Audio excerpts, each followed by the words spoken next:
Permasalahan terbesar bangsa kita, dan mungkin juga seluruh bangsa di dunia, ketika menerima informasi selalu mencari sesuatu yang sensasi. Kalau nggak ada sensasinya nggak asik, hambar seperti lauk tanpa garam. Karena dunia menurut Ahmad Albar adalah panggung sandiwara. Kita ini semua pemain drama dan suka sekali dengan drama. Dan kesukaan kita kan drama ini ditangkap oleh media. Sehingga untuk melariskan medianya dibuatlah judul yang bombastis atau kita kenal dengan nama clickbait. Namanya juga mereka jualan. Kalau nggak ada pembeli ya mereka bisa bangkrut. Salah satu clickbait yang kita terima sekarang dan jadi pergunjingan di mana-mana adalah berita yang paling hangat. Yaitu Jokowi melegalkan minuman keras. Ini berita tersebar dengan cepat sekali dan dilahap oleh mereka yang tidak mau baca gambar utuh dari sebuah berita dan seperti biasa ya, mencaci maki pemerintah. Dan situasi biasanya diperparah oleh tukang kipas seperti dari PKS yang selalu overreaktif terhadap kebijakan pemerintah. Pokoknya apa saja kebijakan pemerintah tolak dulu. Masalah penjelasan belakangan. Gak usah dijelasin juga gak apa-apa. Yang penting berani tampil beda. Nah, pertanyaannya, benarkah Jokowi melegalkan minuman keras? Oke, saya perjelas dulu dengan bahasa sederhana ya. Dalam iklim usaha di Indonesia, pemerintah adalah pembuat regulasi atau peraturan supaya sebuah usaha tidak bisa seenaknya. Apalagi kalau berurusan dengan investasi asing. Gak bisa misalnya tiba-tiba ada orang punya ide untuk bikin pabrik ganja, lalu dia mengundang investasi asing besar-besaran untuk bikin usaha di sini. Wah, bisa kacau negara kita kalau nggak ada yang ngatur hal seperti ini. Karena itu pemerintah mengeluarkan yang namanya Daftar Negatif Investasi atau DNI. Dari daftar inilah pemerintah membolehkan dan melarang mana saja usaha di Indonesia yang asing bisa investasi. Daftarnya panjang, ada yang usaha terbuka dan ada yang tertutup sama sekali. Dalam artian asing nggak boleh masuk ke dalam perusahaan seperti ini. Seperti contohnya industri senjata yang dikelola 100% oleh pemerintah lewat PT Pindad. Di Indonesia sendiri sebelumnya ada 20 buah jenis usaha yang masuk dalam daftar negatif investasi atau asing nggak boleh investasi di wilayah usaha ini. Tetapi karena perkembangan zaman dan semakin ketatnya kompetisi di persaingan di dunia global, maka pemerintah mencoba membuka diri terhadap investasi asing. Dan dari 20 daftar negatif investasi yang ada, 14 jenis usaha dibuka supaya asing bisa masuk dan investasi di sini.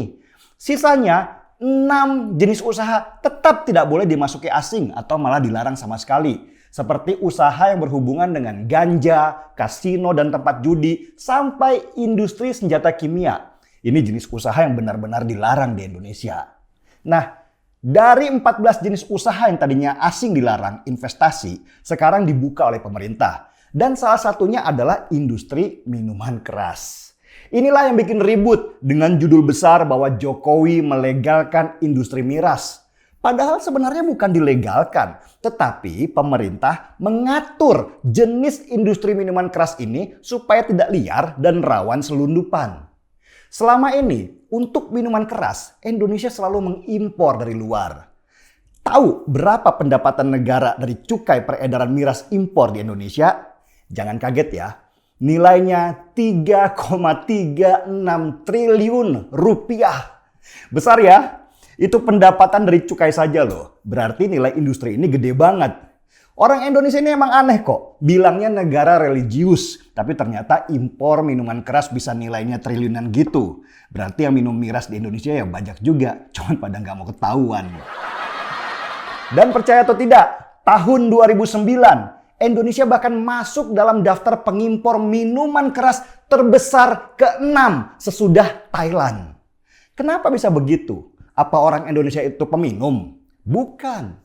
Peminat terbesar minuman keras ini adalah orang asing yang berwisata ke Indonesia. Minuman keras bagi mereka adalah bagian dari liburan, sehingga mereka butuh miras. Kalau nggak ada miras, mereka bisa nggak datang. Sesimpel itu.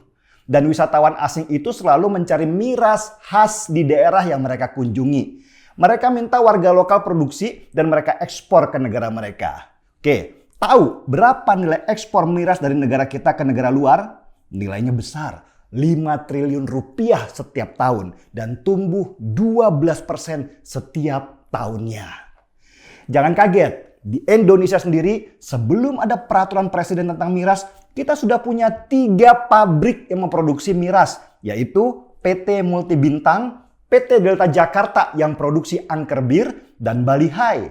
Bahkan di PT Delta Jakarta yang produksi angker bir, Pemprov DKI punya saham 26% loh. Sangat religius kan?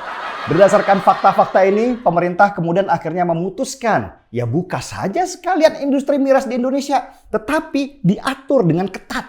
Investasi asing boleh masuk, tapi hanya ada di 4 provinsi, yaitu Bali, NTT, Sulawesi Utara, dan Papua. Pertanyaannya, kenapa hanya di 4 provinsi ini saja? Karena itu provinsinya yang mayoritas bukan muslim. Jadi mereka tidak berlaku konsep haram dalam memproduksi miras. Lagian Presiden Jokowi tidak memaksa supaya 4 daerah itu harus produksi miras. Dia hanya membuka izinnya saja. Selebihnya ya tinggal kesediaan gubernur atau kepala daerahnya. Catat ya, semua atas persetujuan gubernur atau kepala daerahnya sesuai dengan kearifan lokal masing-masing daerah. Kalau mereka menolak, ya nggak akan produksi lah. Pemerintah pusat kan hanya memfasilitasi supaya daerah yang biasa dengan minuman keras bisa berkembang. Diharapkan industri miras di daerah-daerah tertentu bisa menyerap banyak tenaga kerja.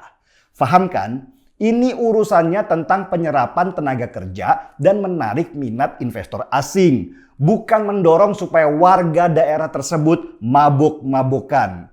Karena untuk peredaran di daerah tertentu tetap harus ada izin khusus. Pemerintah lebih menekankan supaya industri miras ini memperkuat ekspor kita. Toh selama ini tanpa ada perpres, kita juga sudah banyak ekspor miras. Dorong sekalian aja, tapi tetap diawasi dan dilokalisir supaya tidak menyebar ke daerah yang mayoritas muslimnya religius seperti Sumatera Barat. Jadi catat ya, ini bukan Jokowi melegalkan industri miras, tetapi mengatur supaya industri ini tidak liar dan kita hanya jadi konsumen saja dengan banyaknya minuman keras impor. Lagian daerah yang dipilih yang boleh membuka diri terhadap industri miras ini adalah daerah-daerah yang punya adat dan budaya dengan minuman keras. Seperti di Bali contohnya, yang memang tidak bisa jauh dari minuman keras karena kebutuhan adat juga pariwisata. Lalu kenapa banyak yang protes Jokowi membolehkan industri miras di daerah tertentu? Ya, itu karena ada orang-orang yang memaksakan standar agamanya ke orang lain yang agamanya berbeda. Di Islam jelas miras dihukumi haram. Karena itu tidak boleh daerah-daerah mayoritas Islam ada industri mirasnya. Sedangkan daerah yang boleh produksi miras, mereka tidak punya standar yang sama dengan Islam. Dan yang harus kita sadari bahwa negara kita terdiri dari berbagai macam suku, ras, dan agama. Bukan hanya Islam saja. Mereka juga punya adat istiadat dan budaya sendiri. Jadi nggak bisa kita diatur negara ini dengan hukum agama. Karena kebutuhan masing-masing daerah berbeda. Yang bisa kita lakukan adalah menghormati setiap pilihan. Karena saling menghormati sebenarnya adalah bagian dari budaya kita. Setuju? Saya mau seruput miras dulu. Ini bukan minuman keras ya, tapi minuman yang bikin waras. Markiras, mari kita waras. Saya Deddy Sregar, kita di acara Timeline.